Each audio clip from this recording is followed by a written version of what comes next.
sisan ale y'a fɔ cogoya min na o cogoya kelen de don. Awɔ. Tuma bɛɛ an de bɛ taa nazaraw dege tuma bɛɛ an de bɛ taa irisiw fɛ tuma bɛɛ an bɛ taa yan fɛ. An kan an ka fɛn de créer. I n'a fɔ an ka baloko kan ka siri an yɛrɛ la an ka lakana ko an ka minɛ.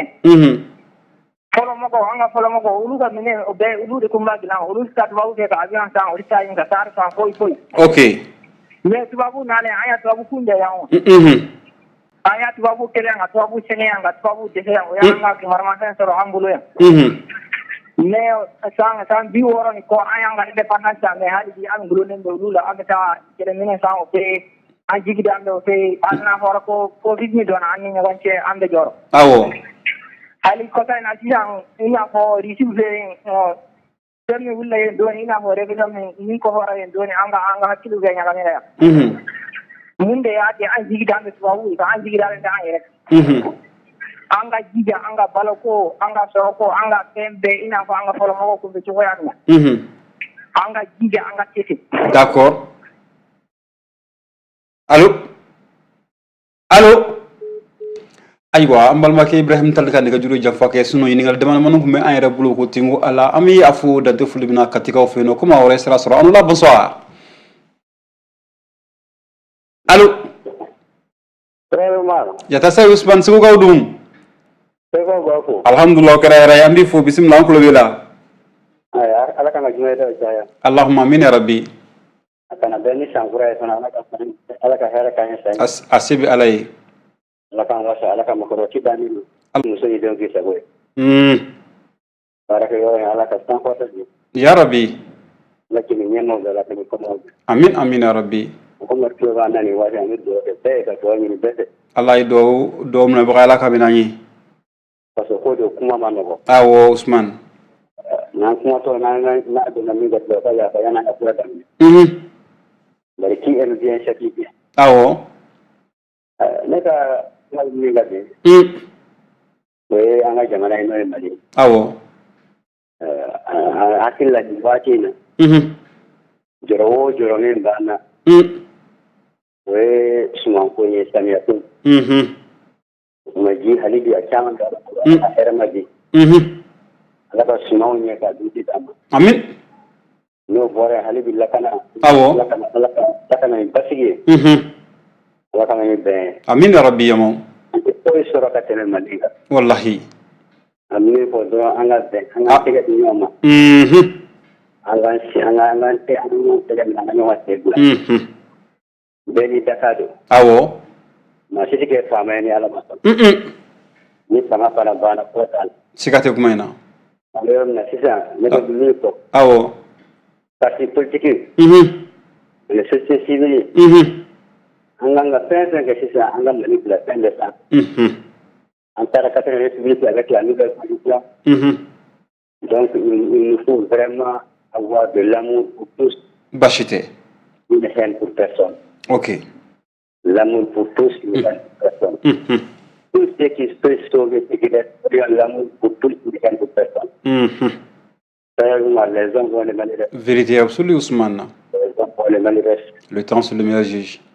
Ala ka jumɛn wɛrɛ jira. A se bɛ ala ye. Usman yata sayi k'a fɔ Segu Sido ani Balanza ka Segukaw bɛɛ lajɛlen fo maa maa bɛ yen nɔ nin wagati in na k'u sɔgɔlen don Juliba FM na Segukaw fo yen nɔ 100.1 an bɛ foli ni tanu ni aw bɛɛ lajɛlen ma ka bɛn ni bi donya ye n'o ye juma donya ye ko maa wɛrɛ ye sira sɔrɔ nin wagati in na. Anula bonsoir. Assalamu alaikum. Wa alaikum salam wa rahmatullahi ta'ala wa barakatuhu. Ala ka bɔ ni mɔgɔw wa Kante. Traoré. Kodi basi la ni fa. Na basi foyi tɛ na. Ala kana basi k'i la. Aw de kɛlɛ kunbɛ ko la. An turamaganw don. D'accord n b'i fo. A diyara n ye. Ka Burulayi Sidi Traoré fo Kati. U ye foli laminɛ. Ani sinankun bɛɛ. Baasi tɛ bɛɛ lajɛlen tulo b'i la ne fa. Wala kana fantan kalifa ɲɛgo la suma in na. N'i y'o kalifa la a bɛ ko da kan.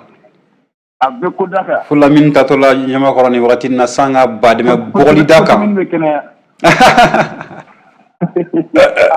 I fana b'i ta sara bi quoi. N ta sara bi dɛ Musa Tebini yɛrɛ fana bɛ jɔ kɔnɔ bi o. Donc Ala ka kɛnɛya d'a ma. Allahumma min yarabi. Ne b'a fɛ ka kuma mun kan bi. Awɔ. C'est-à-dire américains ye sanction mun bi an ka officier supérieur kan. Awɔ. ne yɛrɛ kɔni ɲɛna dɔrɔn ka mɔgɔw labɔ ka sira kan o de ye nin ye quoi. An ka officiers bɛ an ka armée la sira ɲuman kan. Olu bɛ yan san 10 u ma se ka foyi kɛ. An y'a essayé hali ka avion kelen san o natɔ o kɛra kabako dan ye. Awɔ. U ye avion courrier fili an ma dugu ma. Ka fɛn bɛɛ kɛ. An y'a ɲɛsin Rusiw ma sisan o de bɛnnen t'u ma. A f'u ye u ka ban kɔ.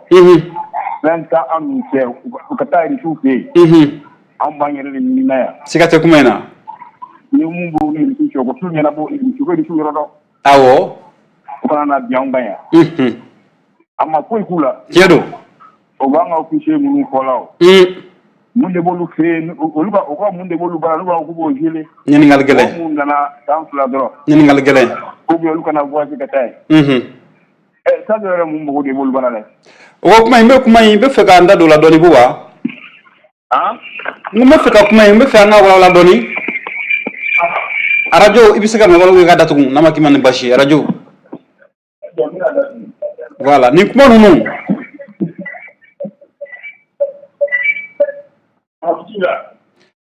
Buba.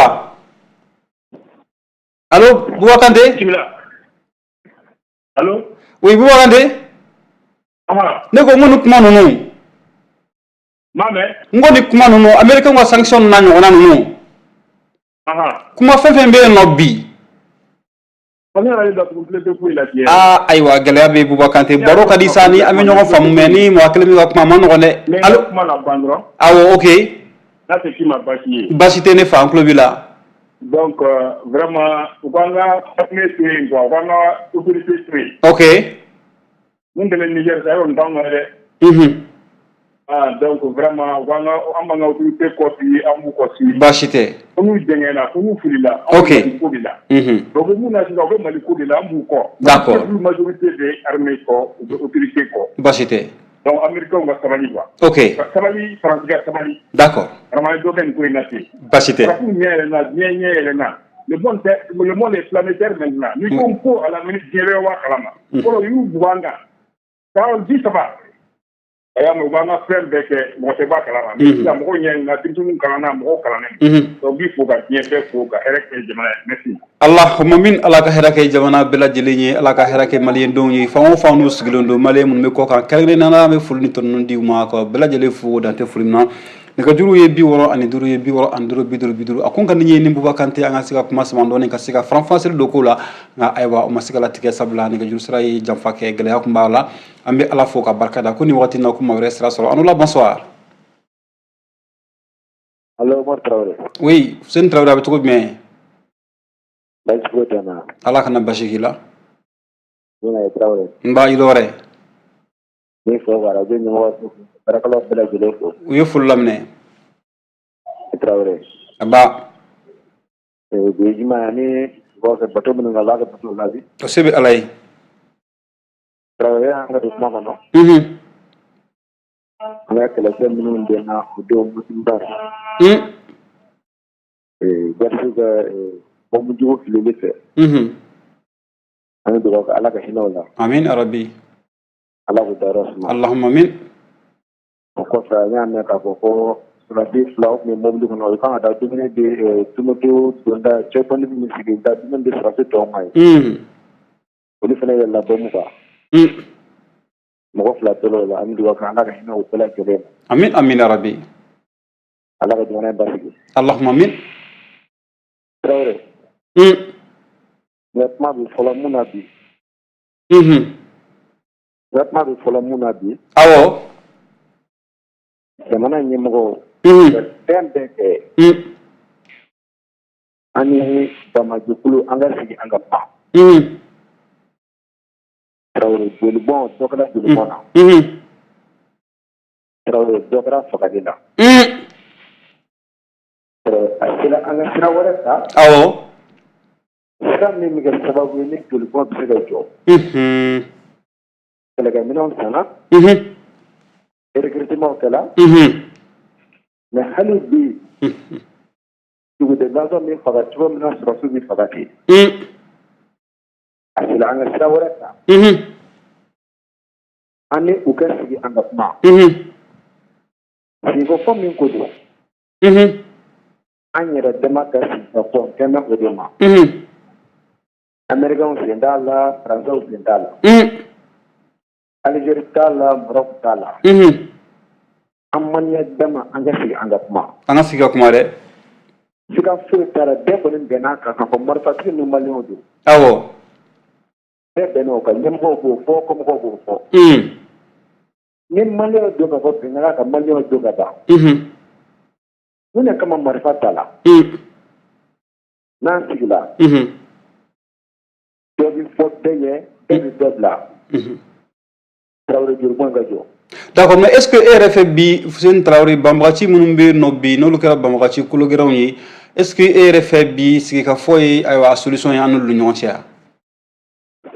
Tarawele ne fura dama ne bɛ solution fila ye kɛlɛ na ni sigikafɔ tɛ. Mais o y'a sɔrɔ kɛlɛ kɛra ka sebaga dɔ fɔlɔ dɛ, mais sinon n'o kɛra tuma min na an bɛ sɔrɔ ka to ka négociation ye tari de. Tarawele don jumɛn sebaga bɛna kɛ jɔn ta ye? Depuis 2012-2023 tan ani kelen. San tan ni kelen kɔnɔ jɔnni kɛra sebaga ye? Yala an bɛna to o kɔnɔ ten wa? Ɲininkali gɛlɛn. San tan ni kelen Jadisi ma se, san tan ni kelen Mali ma se. Awɔ. Sebaga ye jɔn ta ye? Jadisi bɛ faga cogo min Maliyɛn bɛ faga ten. An ka sɔrɔsiw bɛ faga, civil bɛ faga. Tugujɔlaw bɛ faga, sɛnɛkɛlaw bɛ faga. San tan ani kelen. An bɛna continuer o kan ten wa? A ma nɔgɔn. A tila sa an ka hakili ta ka bɔ an ka sira wɛrɛ tagama. Baasi tɛ.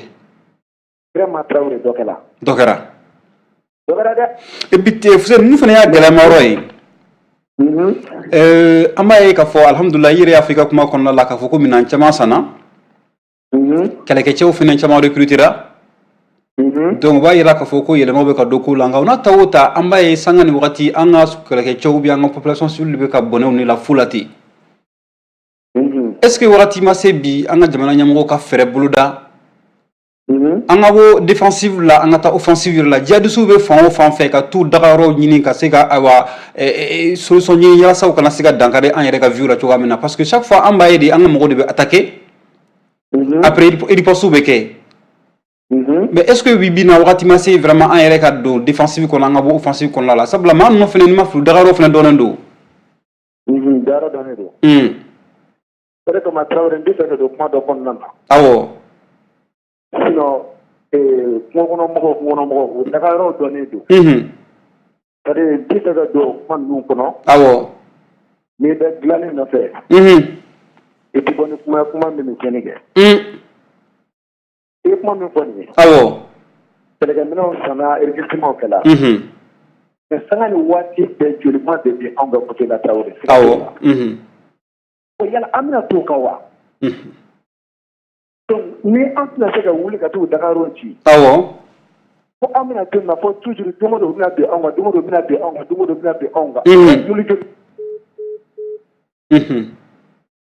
Ayiwa Fuseni Tarawele ka nɛgɛjuru sira ye janfa kɛ ni sangani na an bi a fɔ ni ka barikada dante foli min na kuma ye nin de ye bi ye juma ye alhamdulilahi kuma kun tɛ anw bolo k'o di aw ma aw de b'an wele kuma fɛn bɛ aw kunna kanu ɲɔgɔn tɛ n'a bɛ jamana ko kuma de fɔ k'a sɔrɔ a ma kɛ ni gɛlɛya ye aw bɛ se k'an wele an bɛ se ka walawalali kɛ a kɔnɔna la ko maa wɛrɛ bɛ yen nɔ an la bonsoir. Allô. Allô, l'enfant de Sikorani Abdoulaye Diallo ko bɛ cogo di? N bɛ Ala fo ka barikada. A diyara n ye. K'a kɛ to ɲininkaw fɛ kununko appel la. Appel mun de kɛra appel la? Non, bon, ni dɔ de tun bɛ ka kuma n fɛ. Ah oui, effectivement, oui, c'est vrai. Donc, vraiment, o de donna kɔrɔ, n bɛ hakɛ to ɲininkaw fɛ ka Atayɛri fo. Atayɛri bɛ fo ka barikada Abdoulaye. Ani Grand B ani Musa. Musa Temine bɛ yen nɔ, Musa Grand Bula bɛ yen nɔ, Musa Sanogo bɛ yen. M'u bɛɛ lajɛlen fo ani mo ba ka foli kuncɛ ni Musa Dudure ka belebele ka belebele fo Batuli Ɲani ka Binta Ɲani fo. Belebele ka belebele fɛnɛ. Kojugu Umar a tɛ tɛmɛ o kan. Cɛ anw tɛ se ka fɛn fɔ a ko la dɛ parce que an ma fɛn ye. Ne kɔni bɛ fɛn fɔ. Ayiwa basi tɛ Abdoulaye dɔ fɔ. Hali ni ne ma fɛn don a kun.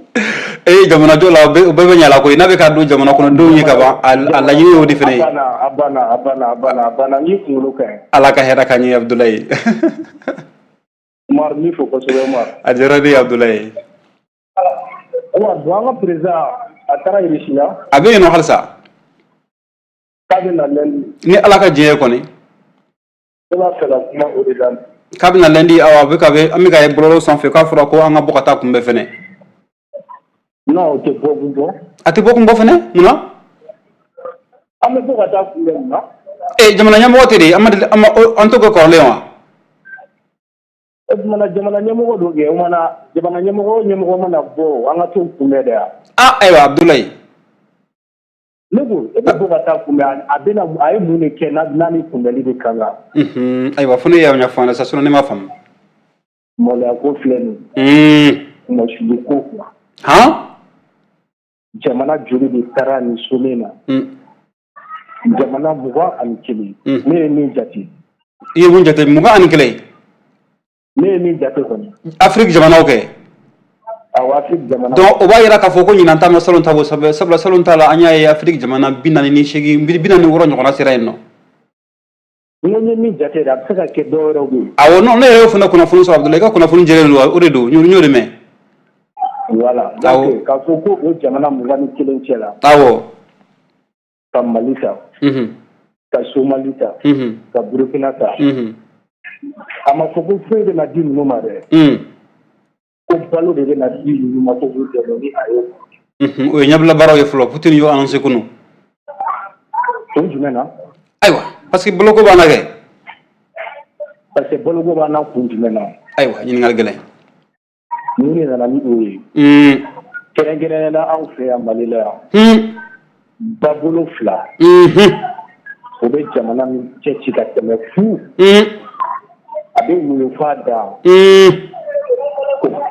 ko jini teni tu ula kono na un tikula ko fi du Niger de jongulo marante odo afora on ni makaw ne ga dukulo fen bela jini be nye aforo ari ni kamuru kulo fli en fait on a des fala et na basure mason donc Abdoulaye ni ka kuma famia rebe fe ka fana di fait que Russie na bolo ci o ma o kuma suluko de amali o mani Afrique jamana fe fe na reçoit kuma suluko da ni kuma ni ma amad ben ni ma beuro sorona quoi Abdoulaye iga kuma la tigete ni ga fonye mo ko tele munuka Abdoulaye iga kuma la tigete ni sangani me hakli jigi balala ala ka hinala General Moussa Traoré ko do sibetu bala ala ga hinala ko ama kenklela nga ama kenklela Moussa Traoré c'est vrai ouais awa ama kenklela nga ka visite do sen fe dugu do kono aya fo dugu do nyana kuni ka soro se kumbale yi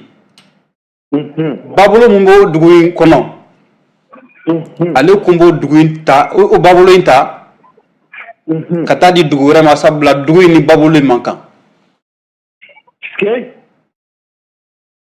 Ni fora nyana. Kuma. Ni fora kuma na kutini sai yi tigere foka ne netwa. Haywa ne ko ma tigere fo. Afrique président bolo de kuma tigere fo kale ne netwa. Haywa. Kata soro yo asini tilen sinne no quoi. Amala ale dakile ne ya fo yana ya kai engrais warde di. Ko engrais suspension ninge. Ko engrais di Sénégal au ma quoi.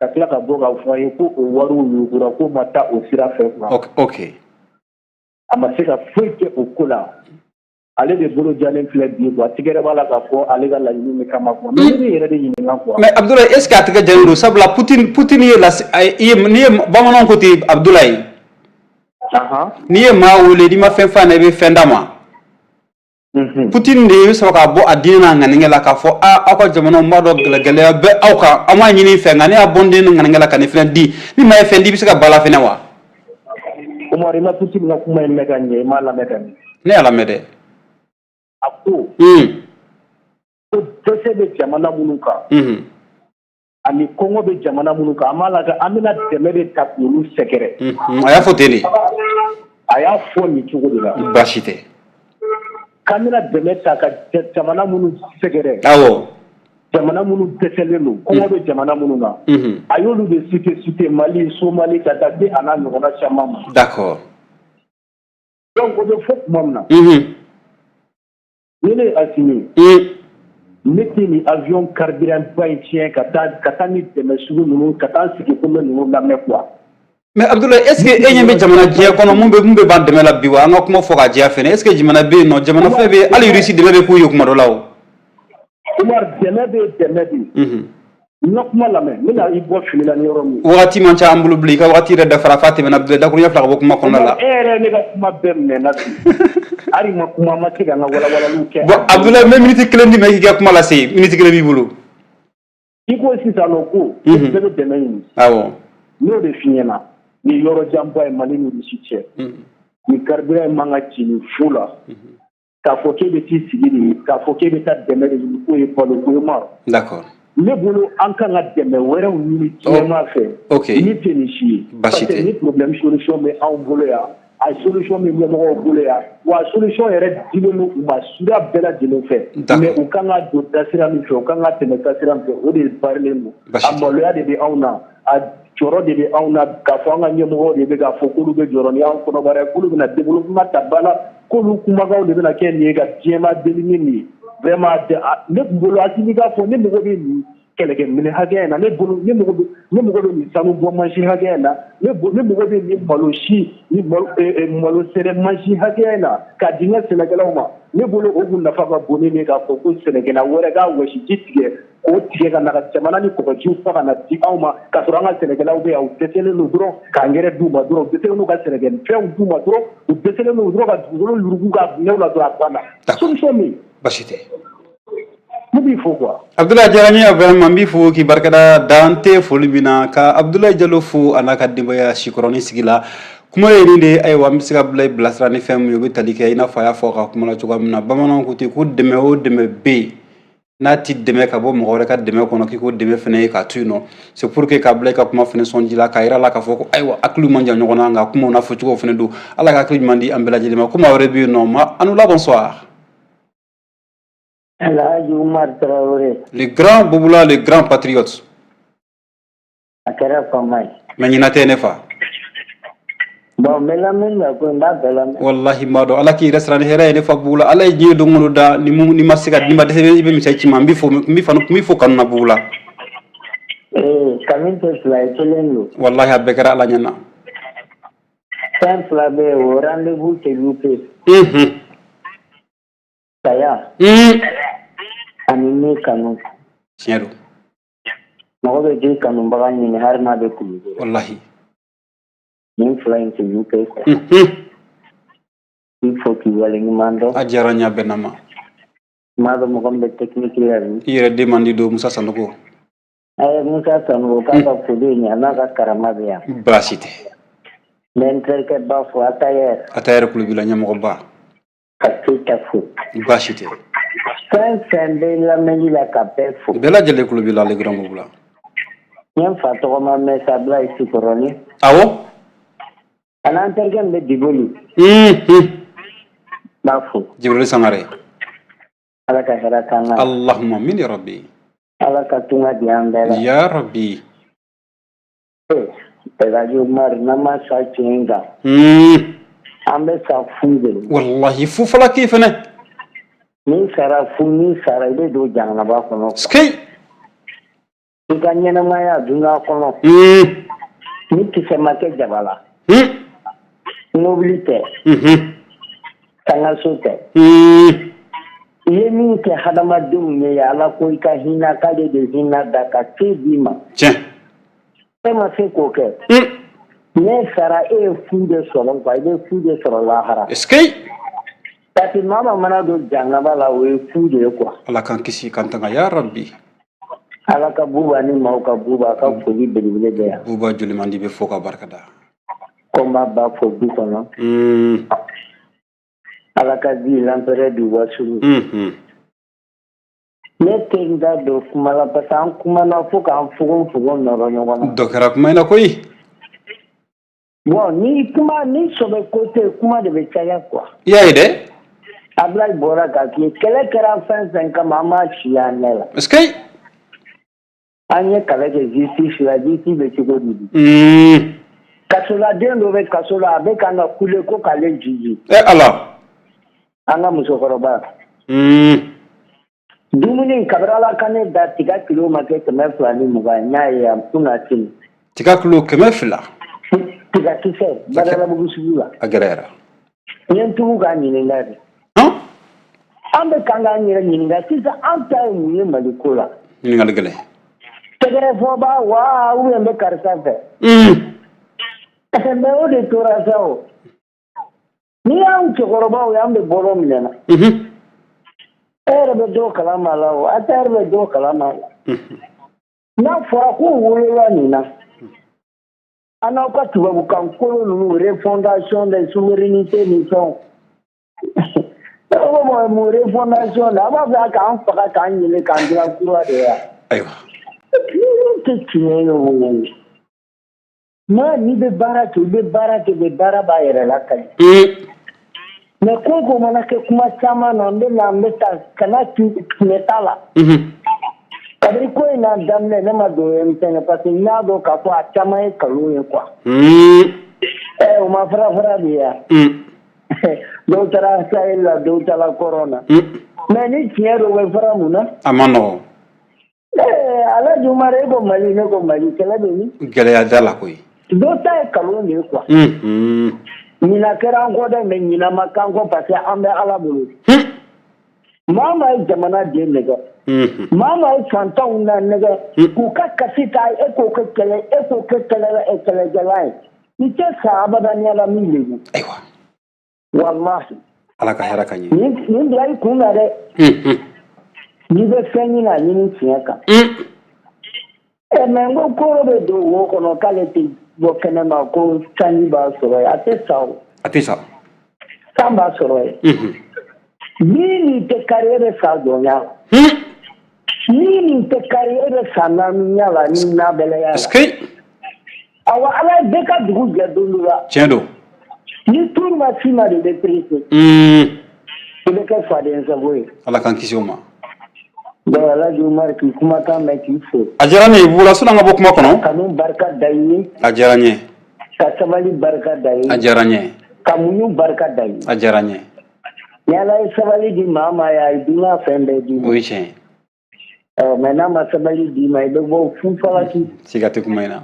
Maa maa ye jamana in nɛgɛ a lajɛ dɔrɔn a bɛɛ labanna cogo min. Ala ka hɛrɛ ka ɲɛ. Bula n bɛ fɛ ka ɲininkali dɔ k'i la. Sabula maaw tɛ e Bula in faamuya.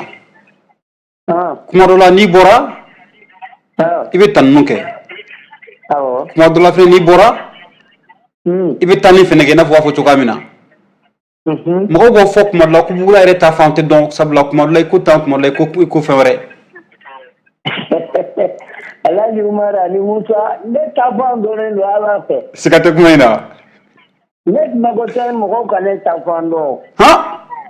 Ayi e bɛ ne dɔn ne ta ka problème ye ni tuguri kɔ ni ɲa dɔn i bɛ nkalon da. I bɛ mɔgɔw la nɛgɛ ne bɛ bɔ yen nɔ. Siga tɛ kuma in na an b'o kalama. Ni bɛ tiɲɛ kan i kana di ne ma mais i bɛ min fɔ la. Ne bɛ tugu i kɔ.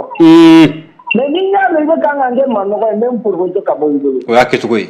Bon o tigi ta fan tɛ dɔn quoi. A ma nɔgɔn. Awɔ Umaru maliyɛnw bɛ n'i fɛ c'est-à-dire n'i bɛ nkalon kan i ka k'a tigi fɛ n'a tɛ tiɲɛ kan i ka k'a fɛ n'a bɛ tiɲɛ i ka k'a fɛ ne t'o ye. Awa ne ma fɔ maa si kan kanu. Walahi nin de kuma tiɲɛ.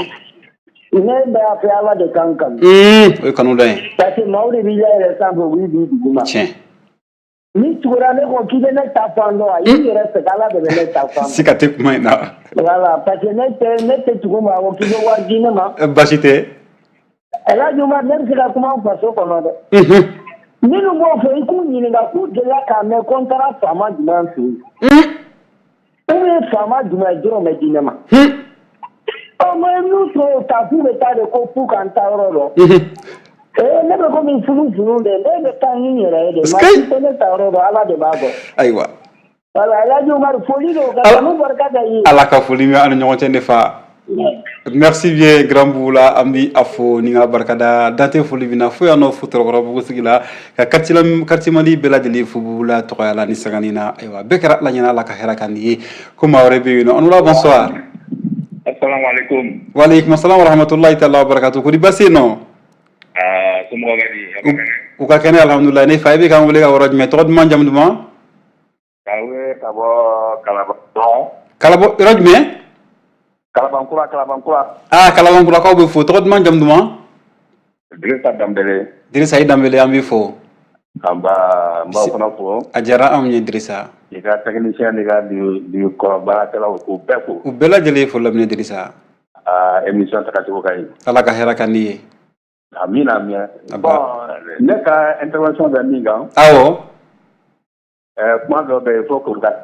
Awo. Ka fouye ka foko jamna transition président. Awo. Ama wuli ka ta de la visila de. Ama wuli ka ta de la visila mo ci se ko ngolo dala. Awo. Ngan dalo dala ama wuli ka boy. Le saut de frappe jamna ou invité. Awo.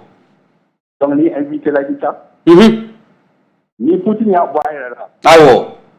Ka fo amba do aw ka jamana nu ni gela baka balko nu tombaw ka. Bomba amna obulu amna awdeme. Awo. Est-ce ko re ko atimtala deli lawa? O ma o te o sokora to yi. O te delio. Anga fraka nyoko tokien. D'accord. Mais Dirisa. Oui. On a tawta ina fo ambalma ke baraka fo tukamna frafina jamana nyamogo muga anikile nyona bunyongo be no. Oui. As Poutine ma jamana warori ta to makabna serial choluma. Mais pourquoi jamana ton nous ma don ni kum kola est-ce que ta yira ka fo ko vraiment ko en fait no ko majewe ko do la ko gela do wero do la fene.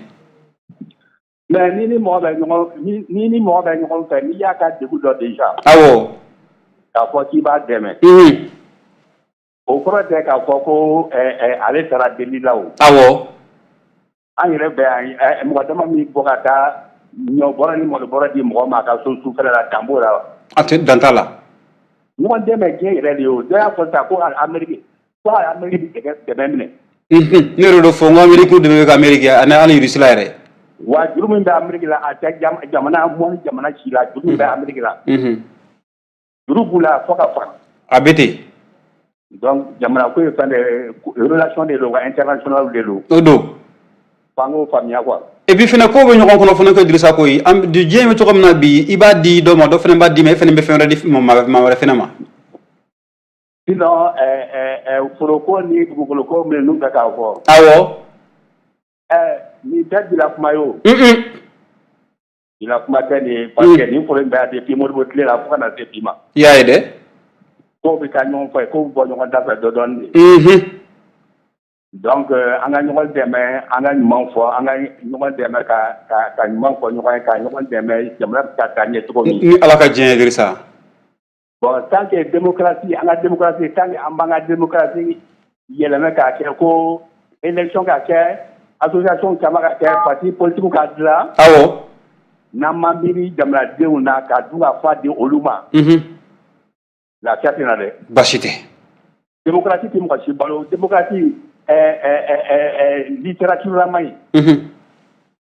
Littérature Jean-Jacques Rousseau ni ya les philosophes des lumières là. Da o ma était bara ke fo ki ta ke association ka élection ka anyana o manyo en élection ke. Awo. L'homme doit être au centre. D'accord. Parce que démocratie d'abord de kamaka nyema era la fi jamana teuma. OK. Ay démocratie de fait ka dimatu te fa. Ou te fa ke. Tal te ke. Mais il a bien mouillé, il boli où. Ni ma boli ya ko la jamana e peuple le boli no fait. Aywa. Parce que le peuple boli no fait. Allô. Awon peuple Dirisa. Voilà, on dit peuple boli no fait. Avec ces gens là. Maintenant la jamana to aka tien. D'accord. Bon, pour éviter tout ça, Awo. D'accord. Bashite. Voilà, vraiment merci à Djalain. Adjarayi ambi yere fodri sa dante fulibna ala ka don la jira on ay idamele. Merci. Dirisa Dambele kan wele ka bɔ Kalaban an bɛ Kalabankaw bɛɛ lajɛlen fo dan tɛ foli min na halisa nɛgɛjuru sira m'aw ka bila la bɛ tali kɛ 65 ni Ala y'o nɔgɔya aw ye an lajɛ ni ka dɔɔni fɔ ka bɛn ni bi jumadonya ye n'o yɛrɛ bɛnna ni Ashura don ye an bɛ Ala fo ni ka barikada duwawu minnu kɛra Ala ka duwawu minɛ Ala ka bato bɛɛ lajɛlen minɛ minnu bɛ sun na sɔni ma dɔn sun minɛ tigɛ ni Ala sɔnna ma Ala ka nɔgɔya Ala ka tigi mɛn ko ɲuman nɔgɔya an bɛɛ lajɛlen ye kuma wɛrɛ bɛ yen nɔ ni sangani na Anula bonsoir.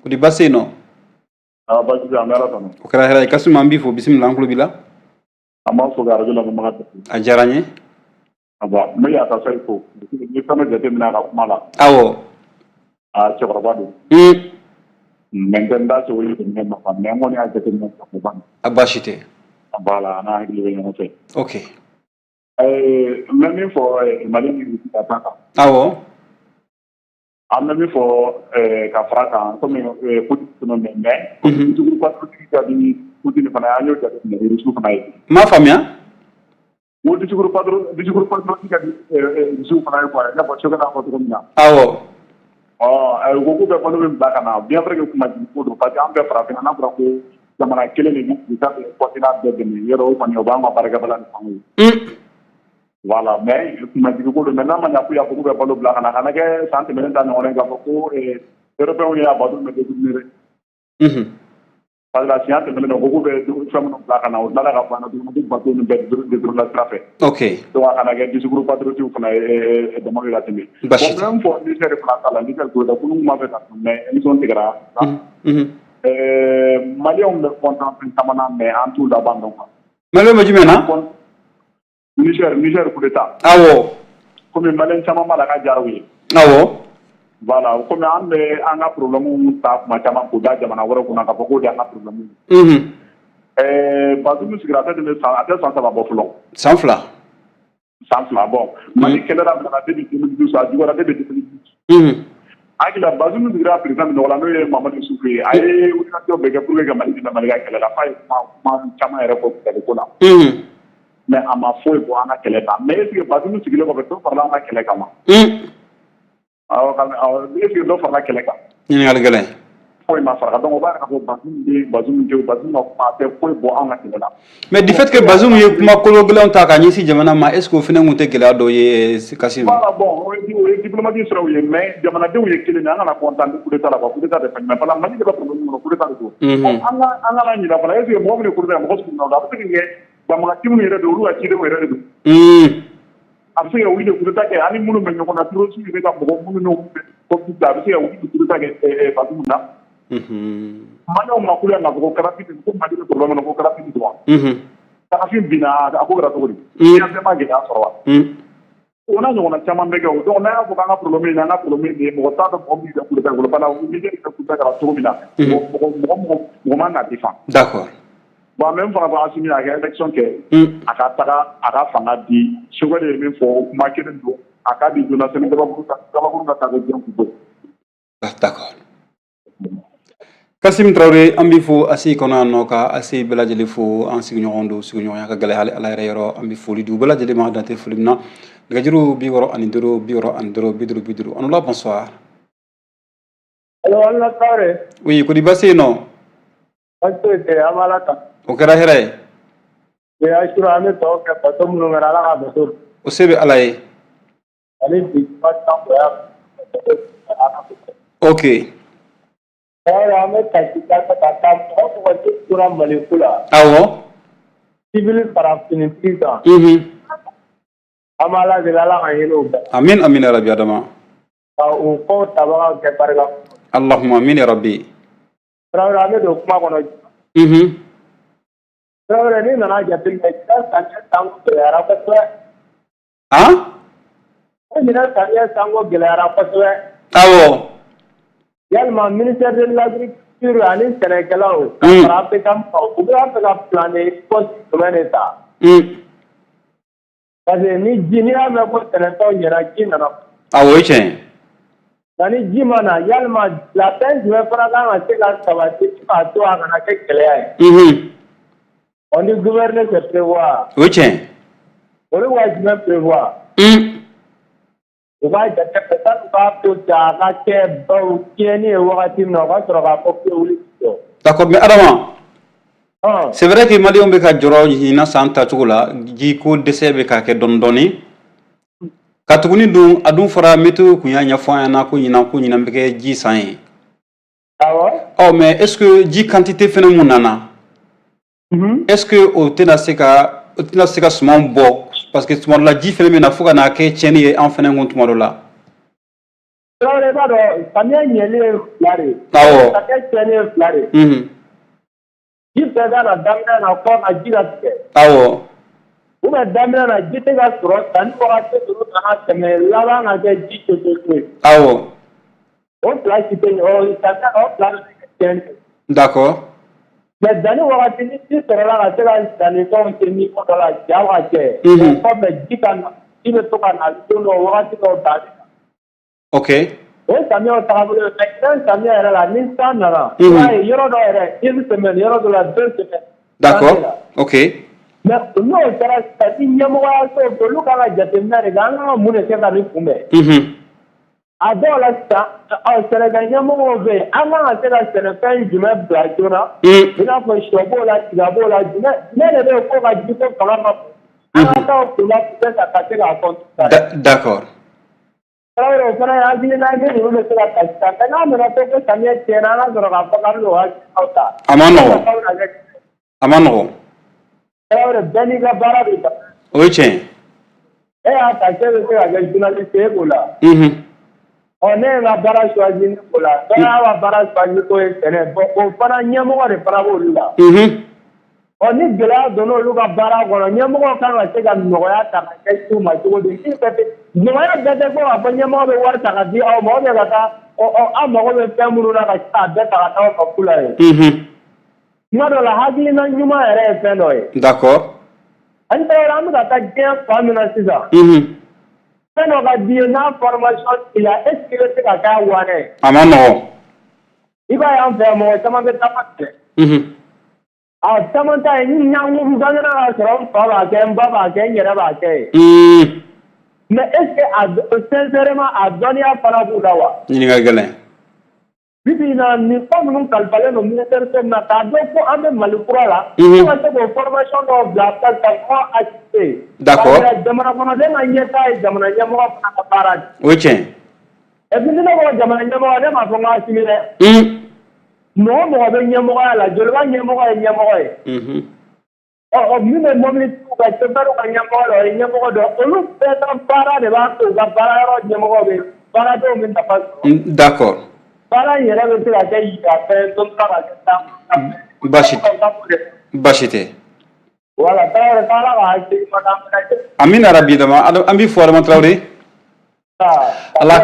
Ala ka lɛni jirana merci bien an bɛ ma laban ta ni sanga ni na Lamine ne ka jamukan sonsora nɔ sabula wagati sɛbɛkɔrɔ kɔrɔnen don joliba sanfɛ nɛgɛjuru halisa 65 65 50 50 ni ma laban donna an n'o ta ni ka ayiwa jamukan sonsora nɔ sabula wagati bɛ an kɔ la dɔɔni ka kanumɔgɔw bɛɛ lajɛlen fo Mali kɔnɔ ani Mali kɔkan ni sanga ni na dante foli min na ayiwa Lamine an na bi ta in bila nɔ ka bɛɛ lajɛlen fo ni ka bɛɛ lajɛlen barikada fɛn fɛn sera ka don minnu yɛrɛ ma se ka don aw fana bɛɛ lajɛlen bara baraji b'a nɔ la ka dibi la baarakɛlaw fo n'o bɛ tali kɛ Augustin Echubi la fo ka taa se Yusufu Sangare Musa Haidara Lamini Kulibali radio fan fɛ Musa Sanogo bɛ yen nɔ an b'a fo ka barikada ka dɛmɛbagaw fo o kati an b'o fo dante foli min na ka Falilu Couture Thiam na kɔrɔw n'a dɔgɔw bɛɛ lajɛlen fo an y'o de fɔ olu y'an ka partenaire ye minnu bɛ to ka sɔn ka finiw ci an ma kuma dɔ la ka se ka finiw don ni ka se ka ayiwa baara nɔgɔya an fɛnɛ ma cogoya min na ni maa mago bɛ Falilu Couture la badalabugukaw fɛ yen nɔ n'i ye pɔn jigin dɔrɔn n'i ye ɲininkali kɛ maa o maa la